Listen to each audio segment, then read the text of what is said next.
Hello everyone, my name is Joshua and I'd like to welcome you to the seminal episode of Coffee, Cats, and King, where we will discuss books both new and old. I will possibly share some pictures of my cats that will make you wish they were your cats, and I will drink enough coffee for me and everybody who's watching. Now, I am not going to spend a lot of time talking about me, introducing myself or anything. One, because you've never seen me on here before, you don't know me, therefore you don't care. And two, my intention is for you to get to know me through the books I like, the books I don't like, the books you suggest to me, talking through the comments, etc., etc. So, today I have a pretty decent sized book haul, 25 books actually. These consist of horror, science fiction, fantasy, mystery, thriller, etc. Some adult, some young adult, and so just a little mix of everything. Some of them I would not normally pick up. I did so either because the cover intrigued me or I just really want to expand my horizons in 2021. And some others are so far up my alley that I don't know how I haven't read them before. So, without further ado, let's get started. First book today is Tommy Wallace's We All Looked Up. Now, this was a cool find because I had just added it to my book list, my tremendously large book list, a day before I found this. And I ended up finding it for $1 at the local Goodwill. And it's an excellent copy. It looks like it hasn't even been read. So, really excited about that. That is a sort of coming-of-age story involving a group of high schoolers who find out that in about 10 days' time, an asteroid is coming that will very possibly destroy the Earth. So, interesting. This is Mystery of Mordak Castle by William McKellar. And I believe this is most certainly closer to a YA or even children's book than anything. It's only, 150 pages, very small, but I love that gothic cover, and I thought it would look really nice on my bookshelf. Got a copy of Out of the Blue by Sophie Cameron. Again, very pretty cover. And the little blurb intrigued me on this. A girl loses her mom, and soon thereafter these beings start falling from the sky, and take it from there. Picked up a copy of David Martin's Bring Me Children, which, between the old creepy man on the cover and, just the title, that alone should do it. But this one, I feel like I have to share a little blurb from the book itself.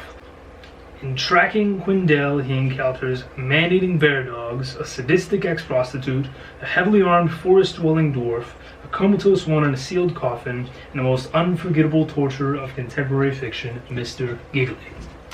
So, pretty excited about that. I've heard it's absolutely bonkers. Really want to jump into that first thing in 2021. Also picked up a copy of The Resurrectionist by Jack O'Connell.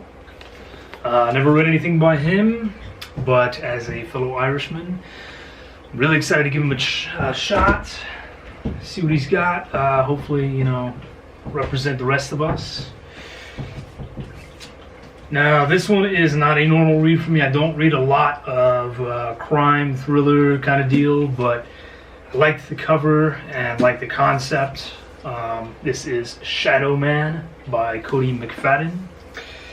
And this is about an FBI agent who loses her husband and young child to a sadistic serial killer that she then spends the bulk of her life trying to track down, even after everyone else has kind of given up on the idea. Moving into fantasy, we have The Book Without Words. This is a fable by Avi. And I'm actually going to get that a little bit closer so you can really see the detail in this cover, because it is just really pretty cover and I mean, even the spine is very beautiful on that one. I've read Avi in the past. Great stuff, very fairy tale-esque, and so I'm really excited about that one. I believe it's a young adult, if I'm not mistaken. Okay, this is definitely a weird read for me. I do not read a lot of nonfiction whatsoever. I have always just been a fiction guy, mostly horror, but recently Amazon did a little chat with Michael J. Fox asking about some of his favorite books, and his answers were just so concise and intelligent and so passionate that it really made me want to pick something up from him. And I was really lucky, and I found Lucky Man at the local Goodwill, which was the little memoir that he wrote, I believe 7 or 8 years after relaying to the world that he had Parkinson's, and that, hey guys, this isn't the end for me. I'm gonna enjoy life. And so I don't know how many of you know his story, but he's just a really inspirational guy, and I mean, really great guy, doing some awesome things, and so I'm really excited to read some of what he has to say. Jumping into some YA here, some scholastic and point horror. We have Driver's Ed by Carolyn B. Cooney.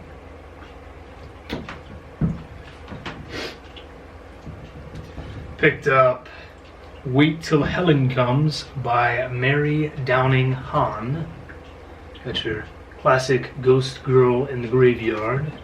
And the title reminded me of that old story from Scary Stories to Tell in the Dark, Wait Till Martin Comes. So we'll see how it goes. Picked up a Fear Street book. This is R.L. Stein's The Fire Game. Although I have to say, for a game, they don't look like they're having a lot of fun. Sorry about the terrible humor, guys. You'll get used to it, or you won't. This is D.E. Atkins' The Ripper. Cool cover there. Then we have another point horror here. This is Prom Dress, and I'll be honest, I'm not going to try and pronounce the author's name. I don't know it, I don't know how to say it, and I'm not going to butcher it just for the sake of trying. But, again, neat cover, and if it would focus, her name is right down there at the bottom. Come on. Well. Okay. Now we're on to Charles DeLint's Green Mantle. Again, beautiful cover there. And Charles DeLint is just an excellent fantasy author. Writes these beautiful sort of modern fables, and I don't even know what the book is about, but I will just automatically pick it up because it has his name on it, and I know it's going to be an awesome read. Let's see, I've got a copy of Watership Down by Richard Adams, and beautiful cover, but I've wanted to read this for a very long time, and I've heard that it's very poignant, it's beautiful and sad, and I don't know, for some reason I guess I'm maybe too much of a wimp, and I've been afraid to pick it up. But this year, you guys have got to hold me to it. I am going to read Watership Down, and I'm going to cry, and you will laugh, and that's okay. So, before we move on, I need a little coffee. Cold already.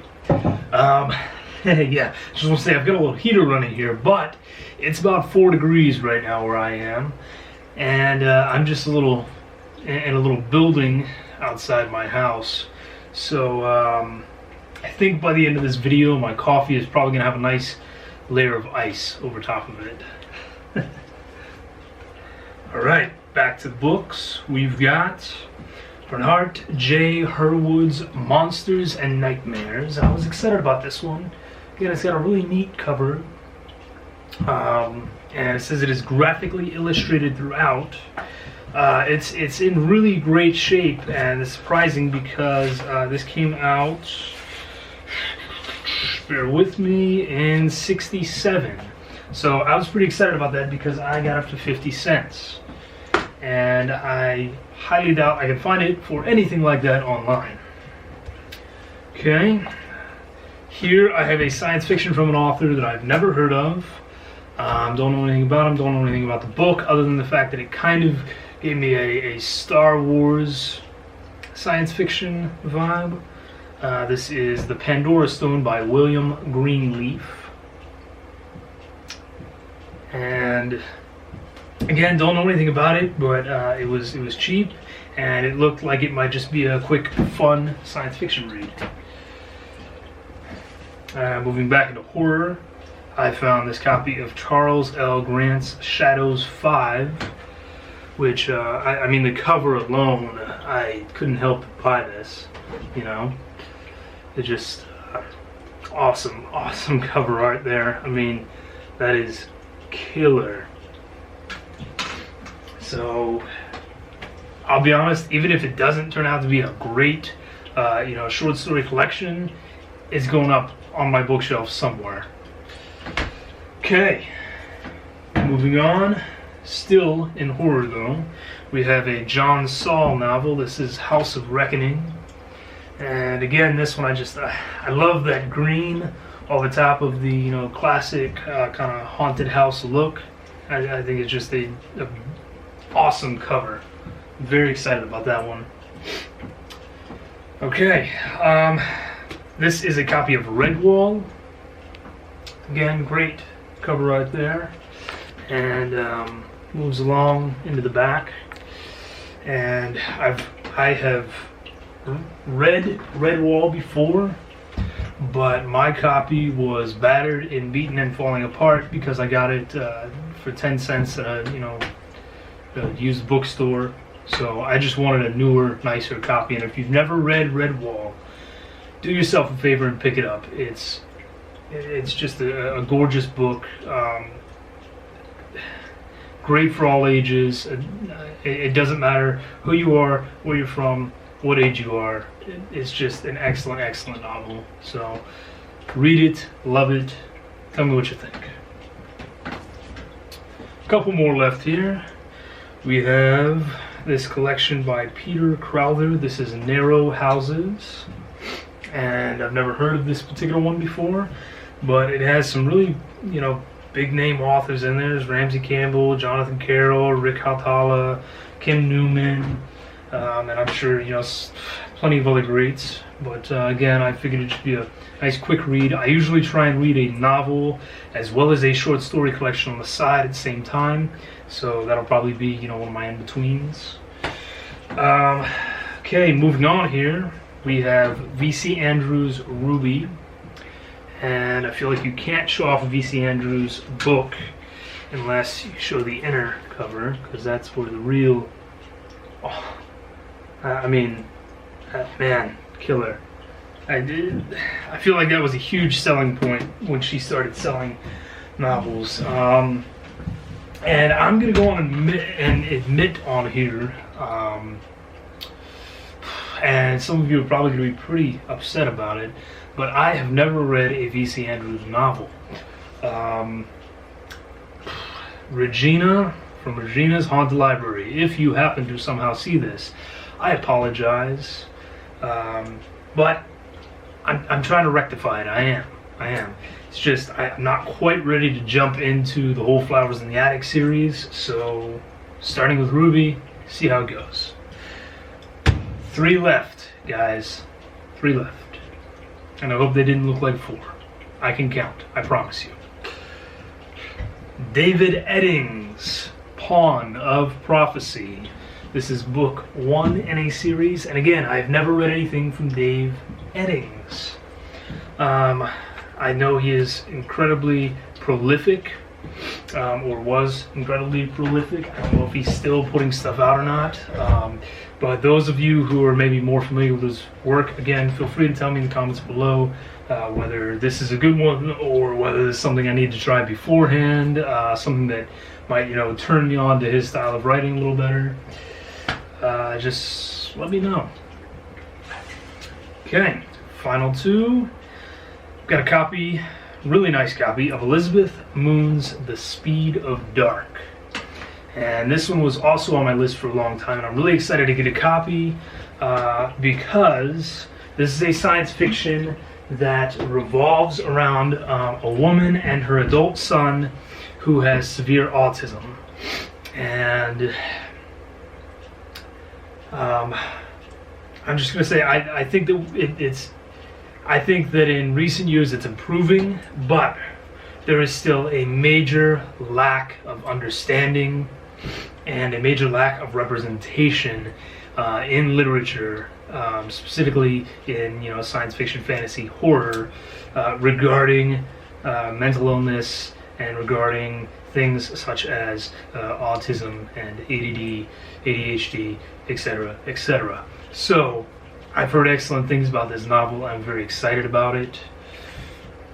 I'll let you guys know what I think once I get further into it. If you read it, or if you have any other suggestions, again, please share. And now, final pickup. This one I was pretty excited about, and I saved it for last on purpose. This is an adaptation of a movie, but this is Jodie Seibert's The Incredible Shrinking Woman. And cool cover, and this is a fantastic photo story. So the whole thing takes directly from the movie, and everything is thought bubbles and speech bubbles and things like that. So, I don't know a lot about it. I know that this book is about 50 years old. I know that it's in beautiful condition and that I have never seen anything like that. So I'm really excited about it. And with that, that is my ridiculously large book haul for today. I want to just thank you guys for maybe taking some time to check out this review. I hope you enjoyed it. I would love to hear below what you guys think I should read first. If you have any suggestions on other books maybe I should pick up. I'm hoping to get this up before the start of the new year. So if I do, one of these hopefully is going to be my first read of 2021. If not, we'll play it by ear. But any suggestions, again, feel free to share them. Comments, questions, you want to just, tell me that you don't like my face, feel free, please. Let's sort of diatribe below rather than a discussion. I don't care. I'm just excited to be on here. Thank you for watching. Thank you for listening. And I will see you again in a second episode of Coffee, Cats, and King. Cheers.